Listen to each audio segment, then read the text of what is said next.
The MoneroTopia weekly news segment is sponsored by WizardSwap.io, a non-custodial cryptocurrency exchange. Tony.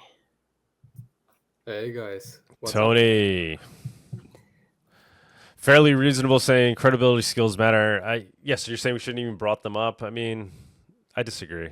I think that was well worth it. Look, I mean, it's like that's why Doug has two separate shows. He's got Monero Talk for more proper setup podcast with established people, and then he's got MoneroTopia guest segment for people who want to come up and show something or talk about something who's newer. It's very accessible here. We are the town square of Monero. This kid jumped up in the town square, started talking. Some people think he's crazy. So you're free to ignore him as he's talking. But this is the town square. So obviously, if you're going to come on here and just start berating people and talking garbage, and you're just complete trolling, we'll kick you off. But if you're attempting to say something reasonable with regards to Monero Digital Cash, you're welcome. Tony, what do you think? What's your takeaway so far? So my problem is that even if it actually comes to fruition, and when I first saw the CCS proposal and I saw the amount of money, my eyes kind of jumped a little bit. It's like 30,000 Monero. But even if it comes to fruition, we live in a time where war starts to pivot from just being on Earth to outer space. So I think even if that satellite actually existed, countries like the US, China would just shut it down or something like that, actually bring it down. That's what I would think. Right. If the adversary is ultimately the state, they would be able to take out satellites anyway. But I don't know. So I mean, yeah, it's cool. It's very ambitious. When I was 12, I was definitely not doing this or trying to. I was playing Minecraft or whatever. So it's ambitious. He should have had a way more. His GitHub was empty. There was nothing. No. Right. Absolutely nothing. They just made a CSS and then asked for 30K, and so I don't know. Maybe it's a 12-year-old just dreaming big, some really super smart 12-year-old that hey, thinks he can figure it out if you give him enough money. But yeah, Doug really wants us to be like the new super genius that we've discovered from the depths of China. We got Luke Parker, now we got Jackie. That's what I was thinking, Jackie actually. from China. Yeah, because for context, 30,000 XMR is 6.4 million USD. Just give it. Let's take a chance. Let's see what he can do. Give the kid a chance. Come on. The most is just gonna. Yeah, I don't know. It's it's funny. Maybe the pressure of that much money is gonna make him pump some great ideas. Maybe that's what he's wishing. But what he also could have done is just share his screen on Google Translate. And so we can see, he can just type in Chinese and we can see the direct. Yeah. That would have been a bit better. But he's 12. I mean, whatever. It was interesting. I enjoyed it. I'm very doubtful. I'm not going to donate to this anytime soon. No. But I don't think it's going to make it to the donation stage. At this point, unless they answer all the questions. But yeah. All right, Tony, take it away. Take it away with the news. I think we have a decent news week this week. Yep, we have a lot of good stuff. But again, even if we had one, I think it would just be literally brought down. It happens. For example, I know there was some occurrence where I think Russia had some satellite attacking the US one, or I don't know, all kinds of stuff. So it would happen. But anyway, guys, let's get into the news segment. The first one being, happy. Starting with, you're getting everybody's attention on this one. Aaliyah, is she another one? Is she real or not? I don't know. I mean, she's like, yeah. What am I looking? Is this a necklace? Is this real or is this an AI? Yeah, I don't know. I mean, Aaliyah has done amazing work for XMR Bazaar and the Monero community in general via XMR Bazaar or whatever else she's working on. But yeah, I don't know if she's real, but she's wishing us all a happy Monero birthday with her Monero necklace. It's cool. It's a cool. That's actually cool. She should sell that on XMR Bazaar. I wonder where I guess she just made it herself, I assume. Yeah, but that's cool. And yes, she said Monero is a unity of hearts and minds, brave souls, unafraid of the state, who prioritize freedom over profits and will take gains too. But yeah, so happy 11th anniversary Monero. We have another one here from the Fast Stone. That's another one. And then there's another post. This is on the Monero Run. Happy 11th birthday. Some people, they decided to participate in the Monero Run. That's when you just take all your Monero from the centralized exchange and you withdraw it and you put it in a way better source. But Did anybody do that? I don't know. Like, I feel like everybody should just have done that already, right, guys? Like, Monero Run every day. Do not keep That's what I was Monero gonna on an say. exchange, right? Yeah, not just once a year. I or keep a couple. a small amount, a very small amount on the exchange. Yeah, I don't have any, so I couldn't contribute. But definitely, guys, if you still have anything, any Monero or any crypto in a centralized exchange, Binance, MEXC, whatever, take it out, put it in your favorite cold storage, and You can withdraw it into our today's sponsor, Cake Wallet. which we're gonna actually pivot into right now. So Cake Wallet introduces Monero wallet groups, new seed formats, and more. And I want to talk about it a little bit, and I guess Tux, maybe you want to take over it. Yes, I would love to talk about this. Thank you, but Tony. It's very cool. Yeah, actually, you go on. Oh, do you have something to say? Oh, just that it's very cool, and that now you can have multiple wallets, and they all operate under the same seed instead of having a different seed from, say, your Litecoin, your Monero, your Bitcoin. So you can have it all under one seed, but it doesn't mean that you need to do it all the time. Like you can have your wallet group, and then you can have your other individualized wallets with their own seeds. So you don't have to do this all the time. But I think that it's a very nice feature. And somebody said, if I can find a comment, and then I will let you take on it. Yes, somebody said, ease of improvement, yes. Good security, no. Why? This is like using the same password for all of your accounts. A bad idea, because if it is compromised, you lose everything, which is a very, very good point. But as Keep Seth your for seed privacy safe. said, Here's a. Oh, sorry. Yeah, let me. Well, actually, Yeah, he didn't include something important here. I'll go ahead and talk over this if you don't mind going to the top of the screen real quick to the page. yeah, sure. And I will say, guys, too, we had a great conversation on this on Monero Talk on Thursday. So anybody wants to go back and watch that, I can go into detail. But yeah, Tux. So yeah, this is actually a feature we've had for a while. Monero Wall groups, we've had it. I think for since late last year. But the biggest thing that it didn't work with was Monero. It didn't work with Monero wallets. But now we're actually able to derive not a poly seed, unfortunately. It is a legacy 25-word seed from a BIP39 seed. So Monero wallet is not using the BIP39 seed directly. However, it is deriving a 25-word legacy seed from a BIP39 seed. So you can use a BIP39 seed 12-word seed phrase that will let you use the same seed phrase for Bitcoin, Litecoin, Monero, Ethereum, Polygon, Solana, Tron, I think a couple other things. The minor exceptions to this case right now are Monero, Decred, and Xano. Those three you cannot use. You cannot derive seed from BIP39 for those three wallet types. But Monero is big joining this, so now you can use Monero within the wallet groups features. You can have Monero be part of the same seed as a bunch of other wallets if you want. And as Tony was saying with that comment, yeah, it might be a little bit of a security concern if you're trying to separate funds by different seed phrases, if that's what you're trying to do throughout different wallet types. Remember, you can only have one wallet type for the seed anyway. It's not like you can use multiple Monero wallets with the same seed in the same wallet group. However, you can add a passphrase to each wallet that's in the seed group. So you could have the same seed for all of the wallets, but they each have a different passphrase that's used for the seed, which would provide that extra layer of security. So I think doing that is the most ideal scenario. And that way you only have one seed to worry about. And if you want that extra security, you can add a passphrase to each of them. And then you have your nice wallet group, and that helps you separate funds out even easier.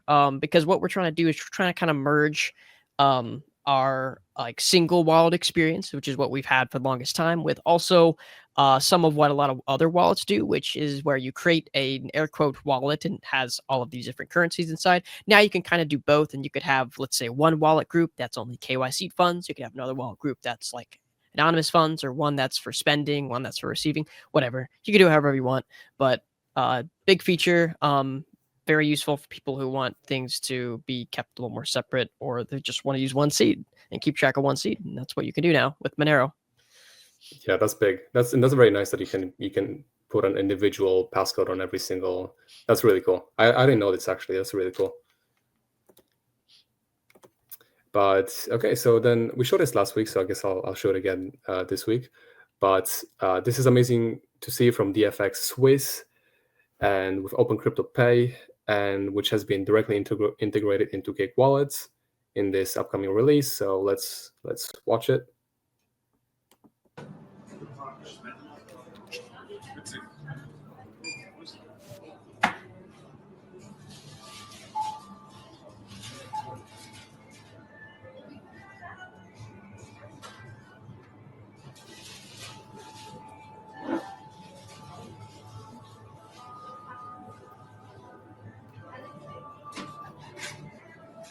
Thank you very much.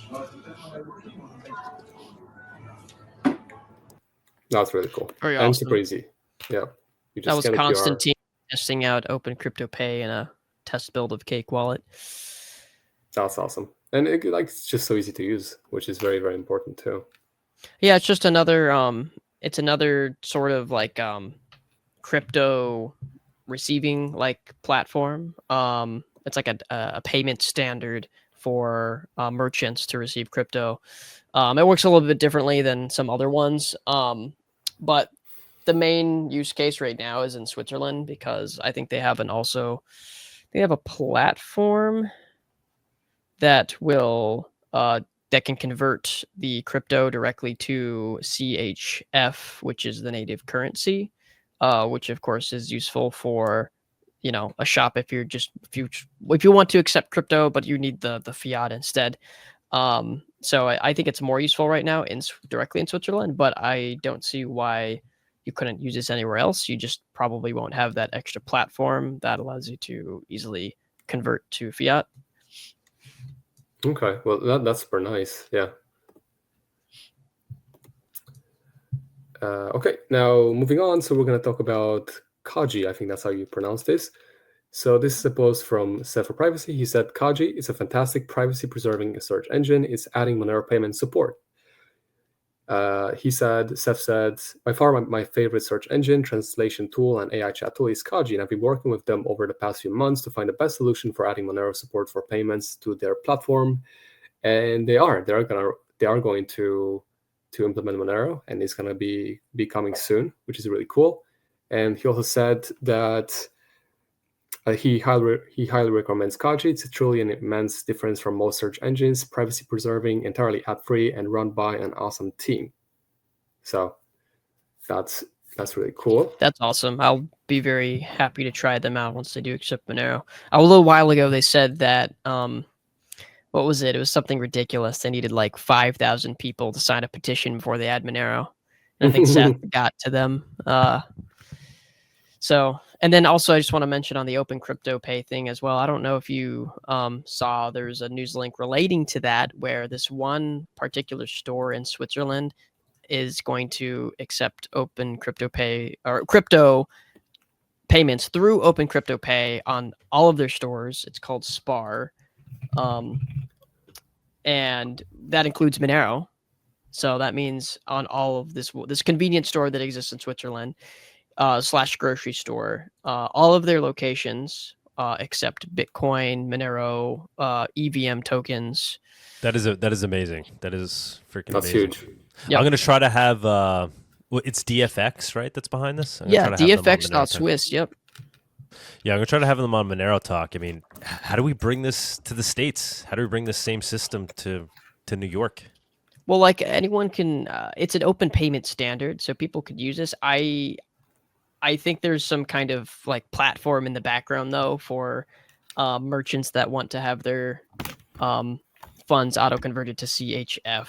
So that's obviously a Swiss only thing. I'd have to look into the details of the implementation more. They have a website for it. It's just opencryptopay.io. And Spar is very big too. I just looked it up. So that's really a huge big. deal. And it's like Huge deal. you see on Watch Your Guru, they're saying, oh, for Bitcoin, but that does include Monero too. You saw Constantine in that video. He literally was at a Spar store, and he bought some drink with Monero and Cake Wallet. So there you go. Cool. That's really cool. Okay, let's see. Now, so Charles Schwab, CEO, confirms he will launch Bitcoin and crypto trading within 12 months. And I had to look into this deeper. And actually, I don't think I found any news about this when I was looking it up this morning. But then right before the show, I saw a couple articles that were just written, I think. But yeah, so Charles Schwab is going to have crypto coming soon to his platform, and it's going to be within 12 months. So that's huge. Promptly not use it. Yeah. But basically, he said, the CEO said that their expectation is that with the changing regulatory environment, we are hopeful and likely to be able to launch direct spot crypto, and our goal is to do that within the next 12 months. And we're on a great path to be able to do that. That's big. So, okay. Now, wow, this one is a big one. So EXCH will officially shut down its operations effective May 1st, 2025. Damn, and that's a blow. That's really big. So let's go into that. And the Faststone also posted about this too. So let's actually go into. He said it's been a pleasure using your service. Now let's actually go into the official announcement. And I do want to read one part verbatim because I think that is very, very important. But we talked about it a couple of shows ago, and how they were being targeted because a lot of bad actors, such as the North Korean hackers and other ones, have been using this platform to launder money. Now, it doesn't mean, as they also said in this official announcement, doesn't mean that this was the intent of EXCH. It wasn't the intent to allow money laundering and terrorism. And they made a very good point, is that, so now that we're being shut down, does it mean that money laundering and terrorism is going to stop just because we are shut down? It's not going to stop. And that was such a good point. But I want to read this part verbatim. I really found it interesting. But they said, our project has shown that it's possible to operate without abusing customers with nonsensical policies, unlike projects that will accept this announcement as a weight lifted off their shoulders, that pretend to believe the false idea that confiscating crypto from customers somehow prevents money laundering, who rely on random and unreliable scoring systems created and operated by companies that are parasites, aiming to extract money from the governments by providing consulting based on the segregation of the crypto space and the blockchain data. If we were to look at these projects from the perspective of preventing money laundering and terrorism financing, any instant exchangers that screen their customer deposits using third-party APIs and appeal to nonsensical AML KYC terms are far from preventing money laundering and terrorism. If they were serious about this, they would need to stop hiding behind shelf offshore companies and start conducting strict due diligence on every customer, which none of them do in reality. The absurdity is compounded by the absolute uselessness of the address score reporting APIs they use, as any of these screening mechanisms can be easily bypassed. And they also said, our project will also demonstrate that, our project will also demonstrate that even without it, this space will continue to have ways and instruments for those engaging in illicit activities to effectively launder their funds. Thus, the goal of stopping EXCH under the belief that it may stop all money laundering in the world is ridiculous, and it is ridiculous. It is not going to stop just because they shut down EXCH. And well, I guess the ultimate goal is just to KYC the hell out of everybody, and that's how you're going to control it. Of course, EXCH didn't want these people, on their platform, these terrorists, to launder their money. But it's I don't know, it's crazy. But yeah, effectively they'll be shut down soon, and yeah, May 1st. Damn, that one's definitely sad, unfortunate. Yeah. But again, like such a good point. It's not going to stop the money laundering. It's not going to stop terrorism. So it's, again, like a knife. Everybody has a knife. It doesn't mean that we're all killing each other with the knife. We're using it for cooking, whatever. And same with Monero. Monero wasn't made for criminals. It was made to give privacy to everybody. And unfortunately, we do have bad actors in the world that use it. But did you know that people who do bad things, they breathe the same air that you do? no, I didn't know. All the air so that bad people can't survive. Wow. Yeah, I didn't know that. Well, yeah. So many, yeah. And like, I don't know.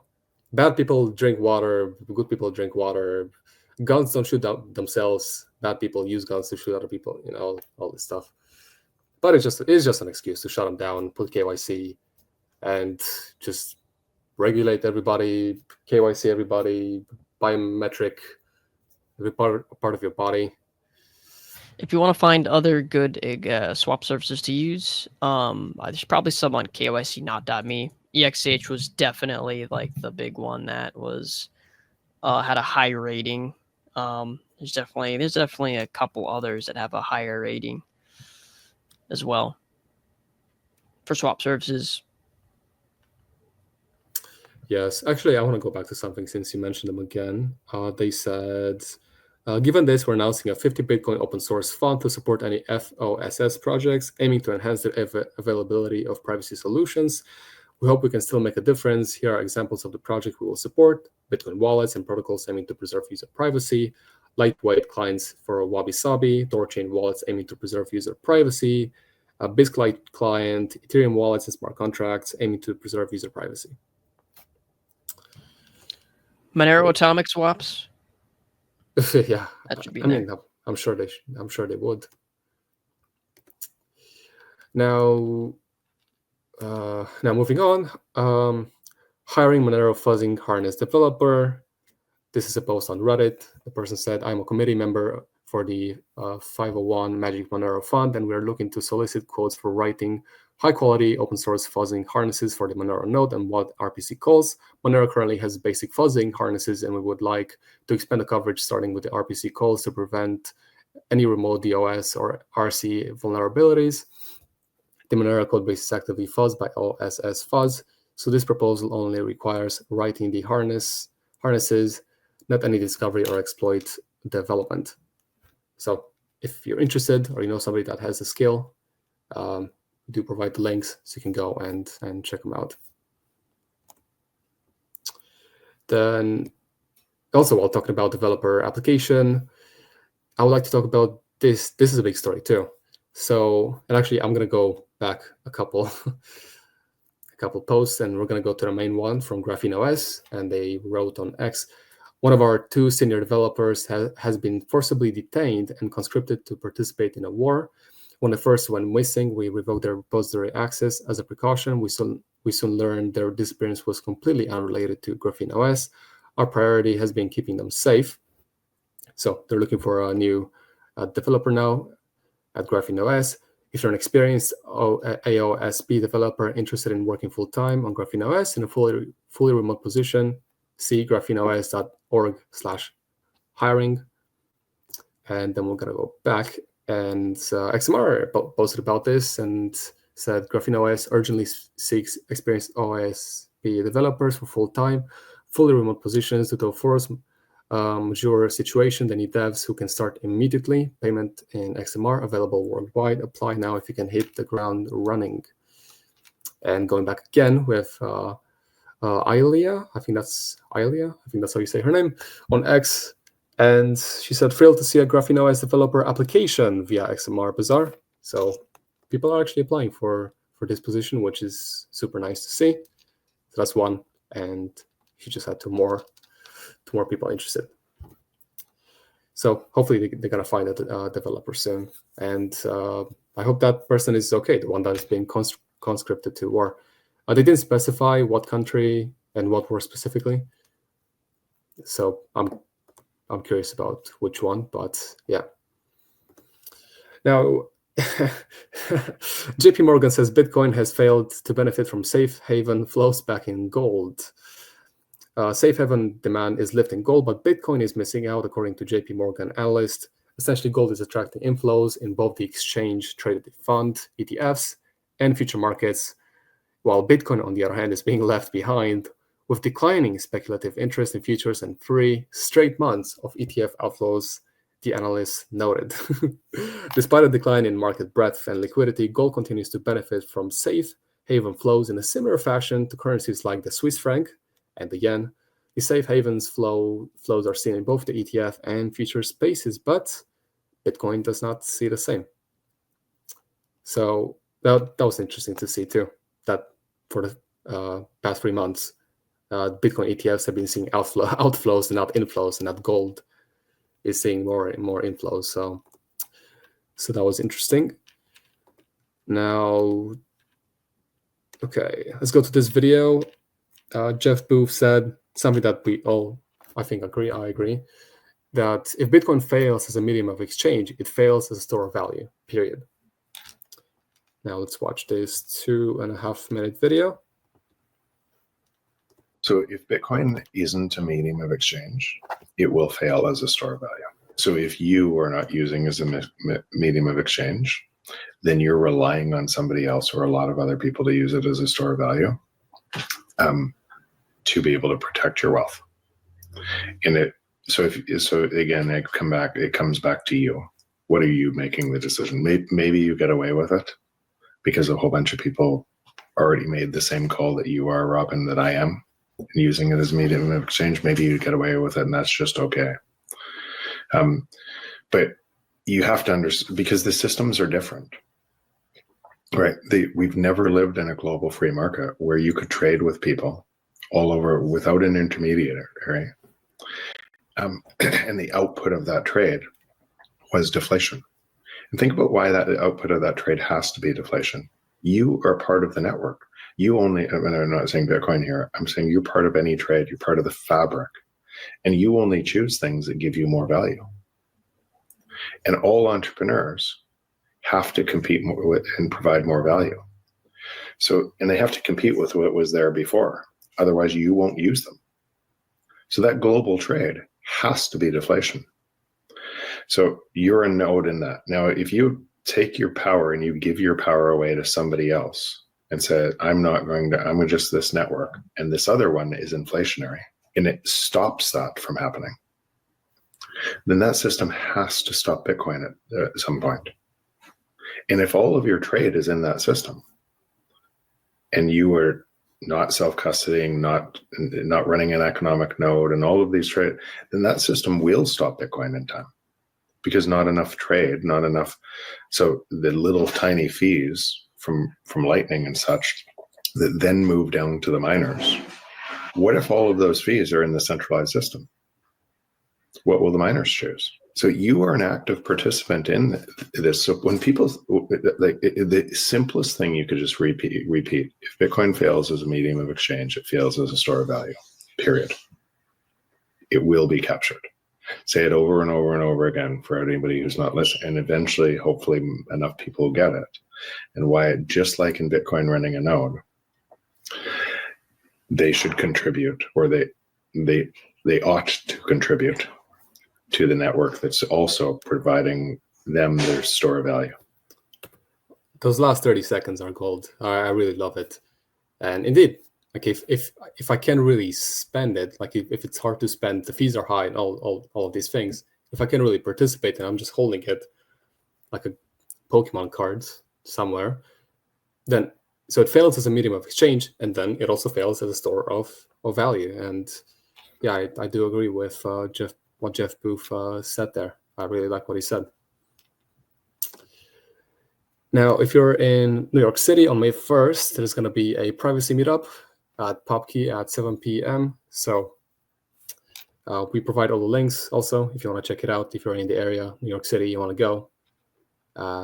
And I think it's also sponsored by, it is. It's sponsored by Kickwallet. So if you can go, if you're in the area, then go. I'm planning on attending. I'm hoping to attend. So yeah, should be nice. Cool. Yep. was a good time. Last week we talked about real IDs. So let's watch Ron Paul talking about real IDs just before it passed the House decades ago, along with the Patriot Act. It's a 3.5-minute video, but it's worth it. So let's watch it. Recognized for 3 minutes. I thank the gentleman for yielding, and I ask unanimous consent to revise and extend my remarks. Without objection, so ordered. Mr. Speaker, I rise in support of the rule. I rise also in support of the Sessions Amendment, but I also would like to take this time to make a few comments about why I will be voting against the bill. With the utmost sincerity and the deep conviction, I am quite confident that this bill, if you vote for it, you will be voting for a national ID card. And I know some will argue against that, and they say this is voluntary, but it really can't be voluntary. If a state opts out, nobody's going to accept their driver's license. So this is not voluntary. Matter of fact, even the House Republican Conference, who sent a statement around and some points about this bill, said the federal government should set standards for the issuance of birth certificates and sources of identification such as driver's licenses. This is nationalization of all identification. It will be the introduction of the notion that we will be carrying our papers. Matter of fact, I think it might even be a little bit worse than just carrying our papers and showing our papers, because in this bill, there are no limitations of the information that may be placed on this identification card. There are minimum standards, but no maximum limitations. And the Secretary of the Department of Homeland Security can add anything it wants. So if they would like to put on there the fact that you belong to a pro-gun group, it may well appear on your national ID card, because there may be an administration someday that might like to have that information. But there's no limitations as far as biometrics. There's no limitations as far as radio frequency identification. That technology is already available and being used on our passports, which means that you don't have to show your papers. All you have to do is walk by somebody that has a radio frequency ability to read your passport or read your driver's license. And there's no limitation as to what they can put on these documents. And this bill also allows the definition of terrorism to be redefined. There is no limitations. And, you know, in many ways, I understand how well-intentioned this is, but to me, it's sort of like the gun issue. Conservatives always know that you don't register guns. That is just terrible, because the criminals won't register their guns. But what are we doing with this bill? We're registering all the American people. And you want to register the criminals and the thugs and the terrorists. Well, you know, why does a terrorist need a driver's license? They can just steal the car or steal an airplane or steal a bus or whatever they want to do. So you're registering all the American people because you're looking for a terrorist, and all the terrorists are going to do is avoid the law. But we, the American people, have to obey the law. If we don't, we go to prison. So I rise in strong objection to this bill, and I hope that there will be a few that will oppose HR 418. Thank you. That was a good speech. I love it. I've actually been to a gym some time ago. The original Monero bro right there. I mean, that was like 20 years ago, right? When they first passed the legislation for real ID, and now we're seeing it finally come to fruition here. Yeah, and it's in the airports. You go, they scan your face. Even, I was going to say, some gyms. I've been to a gym, and you can actually just scan your face, and then you can go in. Like, you don't need to scan anything off your phone or whatever to check in. Yo, was Ron Paul? Did anyone ever get the chance to talk to him about Monero? Not that I know of. Because he would 100% be like a fan. Yeah, that whole 3.5 minutes was like a pro Monero speech. Yeah. I met him in person at the Bitcoin conference, because he was like sitting in this area. Oh, cool. When? And he's definitely older, but he still does his show. So Yeah, I couple tried years to ago. You talk met to him. him at a Narco Poco a couple of years ago. Tried to corner him on Monero, but didn't get him. Ah, so you already tried. Gotcha. Yeah, I would have asked him, but I wasn't really in a position to. I was just able to get a picture with him, was all. So. Okay. Now I had this part of the news. I'm not gonna go over it. It's Oh, yep. Monero Satellite project, but I went into GitHub. It's all empty. It's interesting. I'm not that much for it for the reasons why what I said in the beginning. They can just shoot down the satellite, and I think they will do it. But yeah, they will need to come up with a lot more, like an actual team and a lot more things for me to even considering donating or something like that. But anyway, I should say too, Ron Paul was on interviewed by Derek Bros back in January. I had asked him to bring Monero up. I don't think I ever ended up watching that interview, but yeah, I don't think he asked him that. I think he talked about Bitcoin. I don't think he talked about Monero. Sorry, go ahead. No, it's okay. But the fact that he's interested into I mean, he probably heard about Monero at some point. Yeah, I don't know. But the last thing for the news, guys. So a post on Reddit that said we're currently seeing a Reto swap overtaking BISC by trade volume.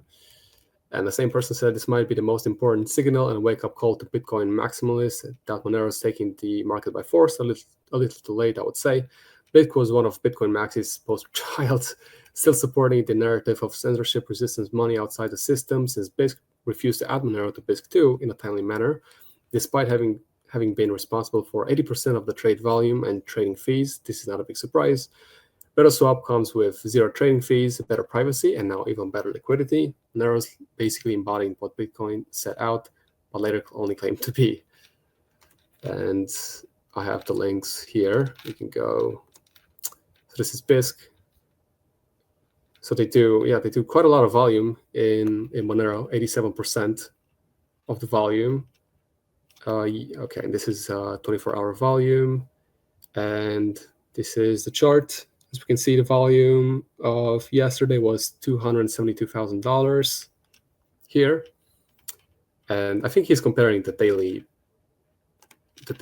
volume, but this is from Graphino, and that's kind of, yeah, I don't know. I think he's comparing the day. I'm not sure, but that's the chart of this as well. I was trying to, but I mean, yes, there's a lot more volume in Reto swap as well. And here's some numbers. This is the liquidity XMR, and this is the volume in XMR, and 83,000. I think, I'm not sure, like if this is daily. I try to play with hourly. Wow, that's a lot of volume. Weekly. Yeah, that's a lot of volume. Yeah. So lots of volume in Monero. And yeah, I think that's it. Yeah, that's it.